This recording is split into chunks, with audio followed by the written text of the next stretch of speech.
Admiral Vorrn leaned back in his command throne, all four of his manipulator limbs draped lazily across the armrests.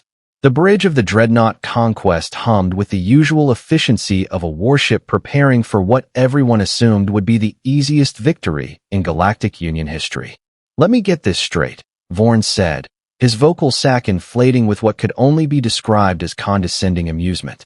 "Command is sending 3 full battle fleets to subjugate a planet of mythological creatures that probably do not even exist."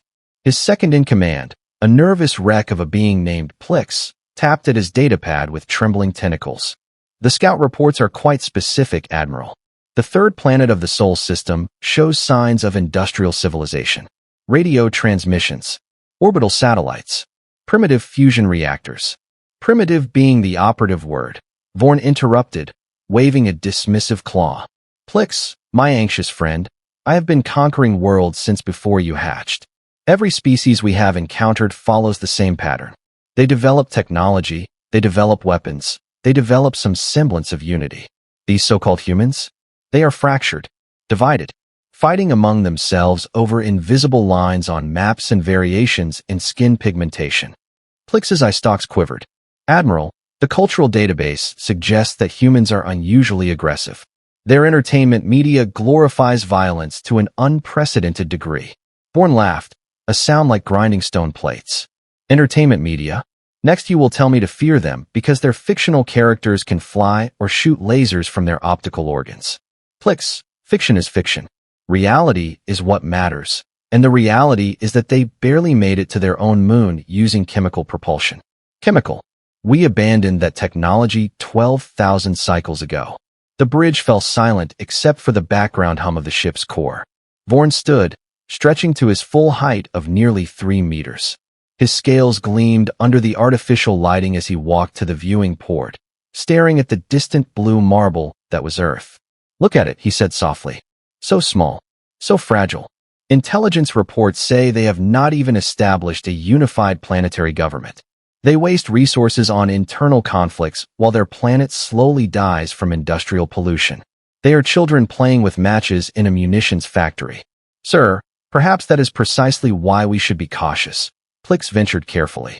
"A species willing to destroy its own world might be unpredictable." Vorrn spun around, his patience wearing thin. "Unpredictable? Plix, do you know what is unpredictable? A vortex sand WIRM during mating season. A quantum flux storm near a black hole. Not some barely spacefaring species that still uses projectile weapons and believes in invisible sky beings." A young communications officer, Trell, raised one of her appendages hesitantly. "Admiral, we are receiving multiple transmissions from Earth. They seem to be trying to communicate." "Put it through," Vorrn commanded, returning to his throne with an air of supreme confidence. The speaker crackled to life. The voice was strange, full of odd inflections and tones. "Attention, unknown vessels. This is United Earth Defense Command. You are entering restricted space. State your intentions immediately." Vorrn nearly choked on his own amusement. United Earth Defense Command? They formed a unified command structure in the 3 cycles since we detected them? How terribly efficient of them. He gestured to Trell. "Open a channel." The view screen flickered, revealing a human male in what appeared to be a military uniform. The creature had only 2 eyes, positioned frontally like a predator. Its skin was a pale pinkish tone, and most bizarrely, it had hair only on top of its head and above its eyes. "Primitive. Absolutely primitive. I am Admiral Vorrn of the Galactic Union 4th Conquest Fleet," he announced. "Your planet has been selected for integration into our empire. You will surrender all governmental authority, dismantle your military forces, and prepare for occupation. Resistance is pointless." The human's facial expression changed in a way Vorrn could not quite interpret. Was it fear? No, something else. The corners of its mouth curved upward. "Admiral Vorrn," the human said, his voice carrying an edge that made several bridge officers shift uncomfortably. "I am General Marcus Holt. I appreciate the warning, really I do. Most invaders do not have the courtesy to introduce themselves before trying to conquer us." Vorn's amusement faded slightly. "This is not a negotiation, General. This is a statement of inevitable fact." "Inevitable," Marcus repeated, that strange expression growing wider. You know, Admiral, that is a very interesting word. We humans have a saying, nothing is inevitable except death and taxes. Although in your case, I would say you have simplified things considerably. Your primitive platitudes mean nothing, Vorrn snapped. You have 48 standard cycles to begin compliance procedures. After that, we will initiate bombardment of major population centers. I suggest you use your time wisely. 48 hours, Marcus said, nodding slowly. That is generous. Tell me, Admiral, in all your conquests across the galaxy, have you ever encountered a species that actually fought back? Vorrn hesitated for just a fraction of a moment. Of course, all species fight back initially. They always lose. Initially, Marcus echoed. Well, Admiral Vorrn, I think you are about to learn something very important about humans. We are not like other species. We do not fight back initially. We fight back constantly. It is kind of our whole thing. Bravado from a species that cannot even leave its own solar system, Vorrn said dismissively. Cannot, or have not. Marcus countered. There is a difference, Admiral. A very significant difference. You see, we have been listening to the galaxy for decades. We know you are out there. We know about the Galactic Union. We know about the Confederation Wars.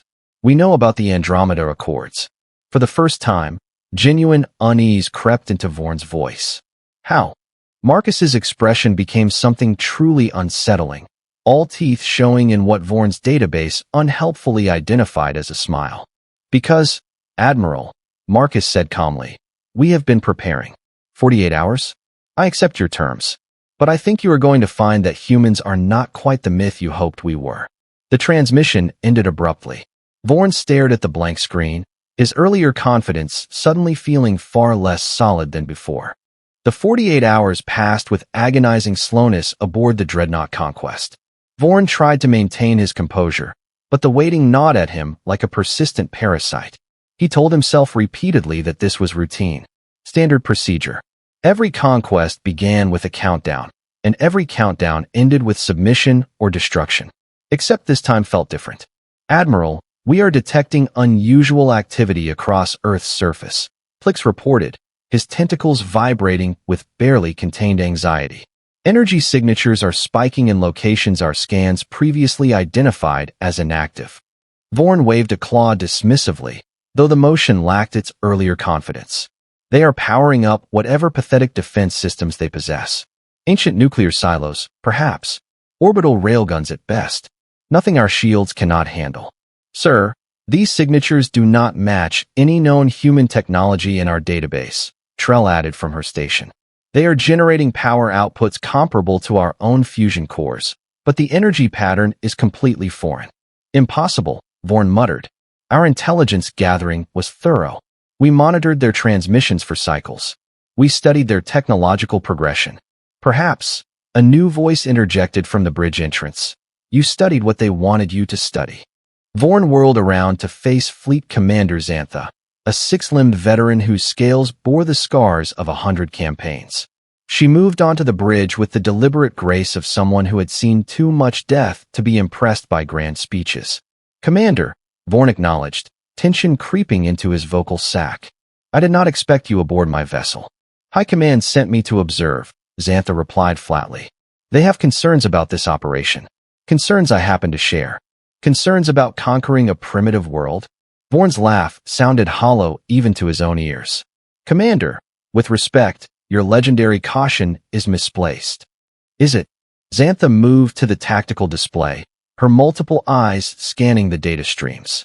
Tell me, Admiral, when was the last time a species accepted a countdown and then went completely silent? No pleas for mercy. No negotiations. Just silence and preparation. Before Vorrn could respond, every alarm on the bridge shrieked to life. Admiral, Plix practically screamed. Detecting massive energy spike. Multiple sources. They are launching something. The view screen flooded with data. From Earth's surface, from behind its moon, from orbital positions that had appeared empty moments earlier, objects streaked toward the fleet. Hundreds of them. Thousands. Evasive maneuvers. Vorrn roared. Deploy countermeasures. All ships, defensive formations now. Sir, those objects are not following ballistic trajectories, Trell reported, her voice cracking. They are maneuvering, actively, at velocities that should be impossible for chemical propulsion. The first impact struck the outer picket ships. Vorrn watched in stunned disbelief as vessels designed to withstand planetary bombardment simply ceased to exist. No explosions. No debris. One moment they were there. The next, they were gone. What kind of weapons are these? Vorrn demanded. Xantha's expression was grim. The kind that prove humans are very good at lying about their capabilities. Incoming transmission from Earth, Trell announced. Put it through, Vorrn said, all arrogance gone. General Marcus appeared on the screen again, but this time, he was not alone. Behind him stood other humans in military uniforms, their faces bearing that same unsettling, predatory calm. Hello again, Admiral Vorrn, Marcus said pleasantly. I hope you enjoyed your 48 hours. We certainly did. It gave us time to move our assets into position. What are you? Vorrn whispered. Marcus tilted his head, that terrifying smile widening. We are exactly what you thought we were, Admiral. We are humans. We are fractured, divided. We fight over invisible lines and meaningless differences. We are primitive, aggressive, and self-destructive. You were absolutely correct. Then how? Vorrn asked. Because, Marcus continued calmly, you made one critical error. You assumed that because we fight each other, we cannot fight you. You assumed that because we are primitive in some ways, we are primitive in all ways. And you assumed that because we have not left our solar system, we cannot. Another wave of human weapons struck the fleet. 3 more capital ships vanished. Marcus's voice hardened. We have been watching the galaxy for a very long time. Listening. Learning. We knew someone would come eventually. Someone always does. So we prepared. We built weapons you cannot imagine. Ships you cannot see. Technologies that make your fusion cores look like campfires. But your transmissions, Plix stammered.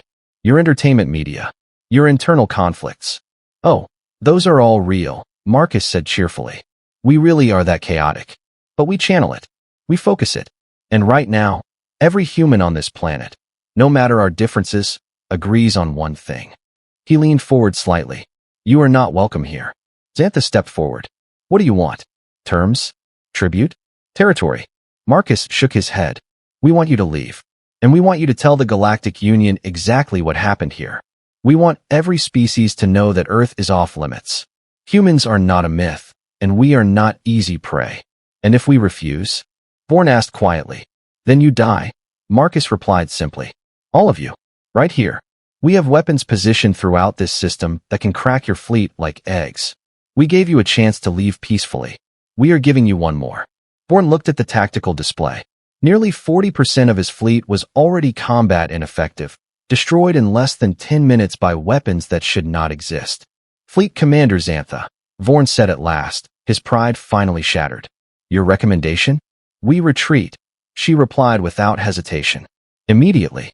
And we make sure everyone knows why. Vorrn turned back to the screen. We are leaving. Excellent choice, Marcus said. Safe travels, Admiral. And do spread the word. Humans are not a myth. We are very real, and we prefer to be left alone. The transmission ended. As the battered remains of the 4th Conquest fleet limped away from Earth, Vorrn sat in his command throne, staring at the blue planet that had shattered everything he thought he knew about warfare. Sir, Plix asked quietly, what do we tell High Command? Vorrn was silent for a long moment. Then he said, the truth, that we encountered a species unlike any other. Humans are not primitive. They are patient. He paused. And patience is the most terrifying weapon in the universe. Behind them, Earth continued its rotation, peaceful, beautiful, hiding the predators who had just proven that sometimes myths are real, and they bite back. So what did you think? Did this story surprise you? Let me know your thoughts in the comments below. If you enjoyed this sci-fi story, please hit the like button. It really helps the channel grow. And don't forget to subscribe for more mind-blowing science fiction stories every week. Turn on the notification bell so you never miss an upload. Thanks for watching, and I'll see you in the next story.